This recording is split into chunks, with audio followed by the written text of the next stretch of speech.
She pretended to cheat to test my loyalty. 6 months later, she wanted. I'm Amanda, 27, and I've always had this toxic little habit of testing people to see how much they love me. It's not something I'm proud of, but growing up watching my mom manipulate my dad for attention probably messed me up more than I thought.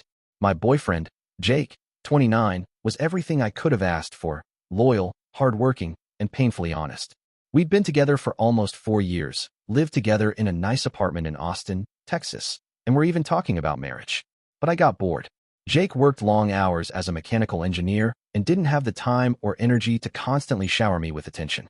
Meanwhile, I had an online boutique that basically ran itself, and I spent most of my days scrolling through TikTok, watching loyalty test videos and thinking, would Jake forgive me if I slipped up? Would he fight for me or walk away? So I tested him. It started small. I told Jake a guy friend from college was in town and wanted to meet for lunch. He just said, sure, go ahead, and went back to his emails. No jealousy, no reaction. That annoyed me. I wanted him to care more. So I took it up a notch. I started texting myself using a second phone I bought online. I saved the number as Brad and purposely left it open one night. Jake saw it. I wanted him to. He glanced at it, furrowed his brow, and asked, who's Brad?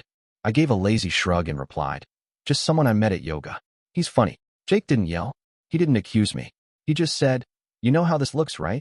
Relax, I said, rolling my eyes. It's not like I'm cheating. But I could see it started to eat at him. He stopped talking as much. Came home later. And I knew it was working. He was finally reacting. And that made me feel in control again. Then came the big move. I staged a fake affair. I booked a weekend at a spa resort, told Jake it was a girl's trip, and brought my second phone with me. I even went as far as taking selfies with a fake guy, just shadows, arms, silhouettes, nothing obvious but enough to plant the seed. Then I left my phone unlocked. Messages like, last night was amazing, and can't stop thinking about you sitting right there in the chat. Jake saw them. He didn't confront me right away.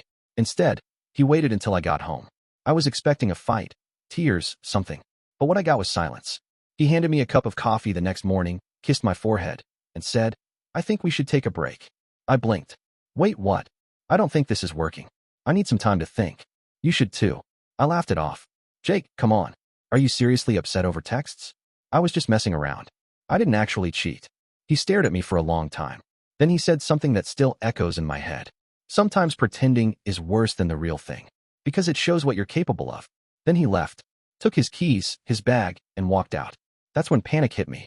I tried calling, texting, crying, begging. No response. And just when I thought he'd cool off and come back, I got the real taste of karma.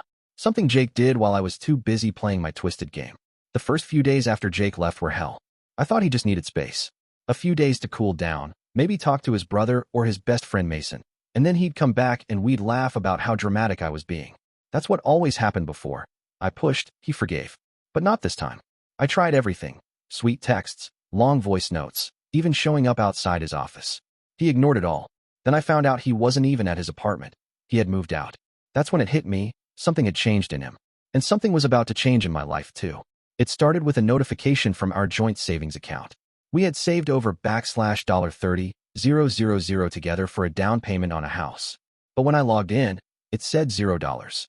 I freaked out. I called the bank, thinking it had to be a glitch. Nope. Jake had legally moved the money to a separate account under his name. He had filed for financial separation and proved that almost all the money came from his salary over the last few years, while my boutique was barely contributing. I was stunned. I always thought of that money as ours, even though I hadn't really earned most of it. But it didn't stop there. When I came home that evening, I saw a big yellow envelope taped to our front door. It was a 30-day eviction notice. Jake had owned the apartment. Not rented, owned. I had never paid a dime in mortgage or maintenance. He bought it before we even started dating, and I moved in rent-free. He was now selling it, and legally, I had no rights to stay. He never raised his voice, never exposed me to our friends or family. He just cut me off. I was spiraling. I had to move back into my sister's guest room. My boutique started crumbling without the money he used to help me with. Marketing, inventory, everything. Suddenly, I was broke, alone, and sleeping next to a pile of clothes in a spare room. But the worst part? What Jake did next, not out of rage, but something colder, something smarter. I found out through a mutual friend that Jake had started dating again. But not just anyone. Her name was Riley, the same girl I used to mock as too plain whenever she commented on his LinkedIn posts or tagged him in some nerdy STEM fundraiser events. She was pretty, smart, soft-spoken, and she actually respected him. I saw pictures of them at a conference in New York. She was wearing a sleek black dress. He was smiling like I hadn't seen in years. That smile broke me more than any argument could have. I tried messaging him one last time. I get it now. I was wrong. Please, Jake. I miss you. I love you. He left it on read. Then posted a quote on his Instagram story an hour later. Some lessons don't need revenge. Just leave them to face what they lost. That's when it hit me. This wasn't about getting back at me. This was Jake reminding me that sometimes the cruelest punishment is simply walking away and thriving. It's been 9 months since Jake walked out of my life, and I've lived every single one of those days with the weight of what I did. You'd think time heals, but sometimes time just makes the consequences settle deeper. I lost the only person who ever truly loved me, not because of a mistake, but because of a game I thought I could win. A test I thought he'd fail, but he didn't. I did. After the eviction, I tried to restart my boutique business from my sister's place, but nothing worked. Without Jake's advice, support, and financial help, I realized how dependent I'd been on him, not just emotionally, but practically too. He helped manage my inventory, set up my shipping processes, even handled tax forms I never understood. Turns out, Jake wasn't just a boyfriend. He was the reason my life functioned. Now, I'm working a regular retail job at a clothing store in the mall. The same kind of place I used to casually drop $300 at without blinking. The irony stings every day. Folding clothes for high schoolers while scrolling through social media and seeing Jake living his best life. He and Riley are official now. I muted his account, but I still check sometimes, like a bad habit I can't quit. They travel together, support each other's careers, and even started a podcast together about STEM education and entrepreneurship. It's everything he once offered me, and everything I threw away. The thing about Jake's revenge? It wasn't loud. It wasn't angry. It was permanent. He didn't trash me online. Didn't expose me to our friends. In fact, most people assumed we grew apart. That's what he told them. But I knew better. He let me burn the bridge. Then he made sure I could never rebuild it.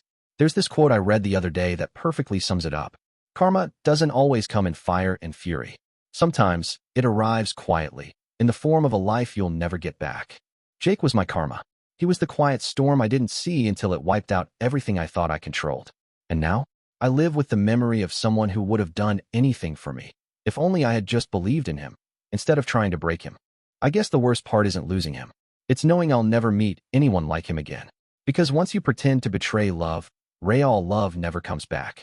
I appreciate you watching till the end. Hit that subscribe button and stay tuned for more content.